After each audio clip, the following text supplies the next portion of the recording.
এই হৃদরোগগুলো যদি থাকে তাহলে শিশুদের পরবর্তীতে কি কি ধরনের পরিণতি হতে পারে?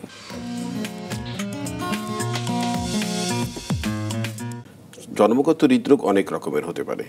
কিছু কিছু ত্রুটি আছে যেগুলো তেমন কোনো লক্ষণ তৈরি করে না, তার মানে সবার অগোচরেই থেকে যেতে পারে, হয়তো পরিণত বয়সে গিয়ে ধরা পড়তে পারে। যেমন ধরেন যে এএসডি, ছোট্ট একটা এএসডি যদি থাকে বা অ্যাক্টিয়াল সেপ্টাল ডিফেক্ট যেটাকে আমরা বলি, এটা যদি থাকে, সেরকম কোনো সমস্যা তৈরি নাও করতে পারে। আমরা যদি পিডিএর কথা বলি, পিডিএ নিজে নিজে বন্ধ হয়ে যেতে পারে যদি এটা 3 দিন বয়সে ধরা পড়ে। এমনও তো হতে পারে 30 দিন হওয়ার আগেই বন্ধ হয়ে গেল। তাহলে জন্মগত হৃদরোগ মানেই যে ভয়ঙ্কর কিছু তা নয়। প্রথমত জানা দরকার যে জন্মগত হৃদরোগ আছে কি নাই। যদি থাকে তাহলে এটার ইন্টারভেনশন মানে এটার চিকিৎসার প্রয়োজন আছে কি নাই। যদি প্রয়োজন থাকে তাহলে চিকিৎসা দিতে হবে, আর প্রয়োজন না থাকলে চিকিৎসার প্রয়োজন নেই। আসলে আমাদের ভয় পাওয়ার কোনো দরকার নাই, এটি আমাদের মাথায় রাখতে হবে। নিশ্চয়ই।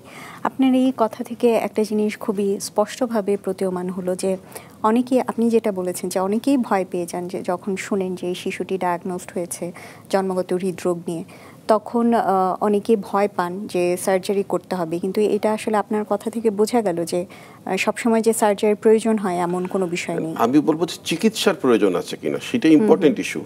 আমি ডায়াগনোসিস করলাম যে জন্মগত হৃদরোগ আছে, সেই জন্মগত হৃদরোগ এমন এক ধরনের ত্রুটি পাওয়া গেল যেটা আদতে কোনো চিকিৎসার প্রয়োজনই নাই, যেটা ওর মধ্যে কোনো হেমোডাইনামিক কোনো ওভারলোড করবে না, কোনো পরিবর্তন করবে না, চিকিৎসারই প্রয়োজন নাই, এটা হতে পারে। আচ্ছা। আর যদি চিকিৎসার প্রয়োজন হয় তাহলে সেটা মুখে খাওয়া ওষুধ দিয়ে হতে পারে, সেটা অক্সিজেন দিয়ে হতে পারে, সেইটা সার্জারি আগে ইন্টারভেনশন মানে ডিভাইসের ক্লোজারের মাধ্যমে হতে পারে, তারপরে সার্জারি। সার্জারি মানে চিকিৎসা মানেই সার্জারি নয়, সার্জারি ছাড়াও চিকিৎসার অনেকগুলো ধাপ আছে। নিশ্চয়ই। কোন ধরনের জন্মগত হৃদরোগে সাধারণত সার্জারি প্রয়োজন হয় এবং কোনগুলো সার্জারি ছাড়া এমনিতেই ভালো হয়ে যেতে পারে? আসলে না, সরাসরি এইভাবে উত্তর দেওয়াটা খুব মুশকিল। কারণ হলো যে কিছু কিছু রোগ আছে যেটা সার্জারি ছাড়া সম্ভব নয়। যেমন টেটালজি অফ ফ্যালট, পৃথিবীর কোনো ওষুধেই সারবে না, এইটা সার্জারি একমাত্র উত্তর। কিন্তু জন্মের সঙ্গে সঙ্গেই তো সার্জারি করতে পারছি না, তাহলে আমি কি করব? সার্জারি করতে পারছি না বলে বসে থাকবো? না, কিছু ওষুধ আছে যেটা আমি দিতে পারি যাতে সার্জারি করবার জন্য যে পরিণত বয়স প্রয়োজন হয়, যে সময় প্রয়োজন হয়, যে প্রস্তুতি প্রয়োজন হয়, সেই সময় পর্যন্ত যেন বাচ্চাটাকে নিয়ে যেতে পারি, বাচ্চাটার যেন কষ্ট লাঘব হয়, বেঁচে থাকার সম্ভাবনা বাড়ে, সেই জন্য আমরা ওষুধ দিতে পারি।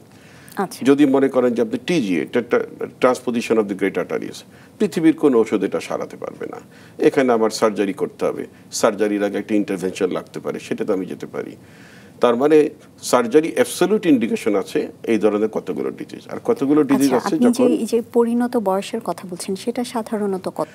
এই পরিণত সেই পরিণত না, আমি বলছি যে জন্মের পরের দিনই তো আমি টেটালজি অফ ফ্যালট অপারেশন করতে পারছি না বাংলাদেশের পার্সপেক্টিভে।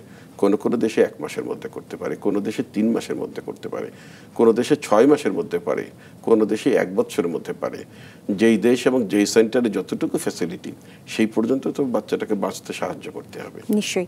আপনারা সাধারণত কতদিন পর করেন? বাংলাদেশে 6 মাসের পরে সাধারণত শুরু করা হয় টেটালজি অফ ফ্যালট অপারেশন।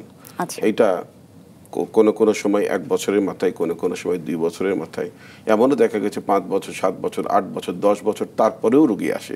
এখন রুগী যদি আগে না আসে আপনি কিভাবে সার্জারি করবেন?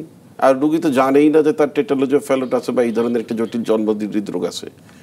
রুগী জানতে হবে, আসতে হবে, তারপরে না সার্জন কাজ করতে পারবেন। আমাদের দেশেও যথেষ্ট পরিমাণে দক্ষ সার্জন আছেন, চিন্তার কোনো কারণ নাই। জি, এই যে আপনি বললেন যে রুগীদের আসতে হবে, জানতে হবে, এবং সেটার জন্য আসলে প্রয়োজন যে সঠিকভাবে জানা যে কোন লক্ষণগুলো দেখা দিলে তারা আপনাদের কাছে আসবে।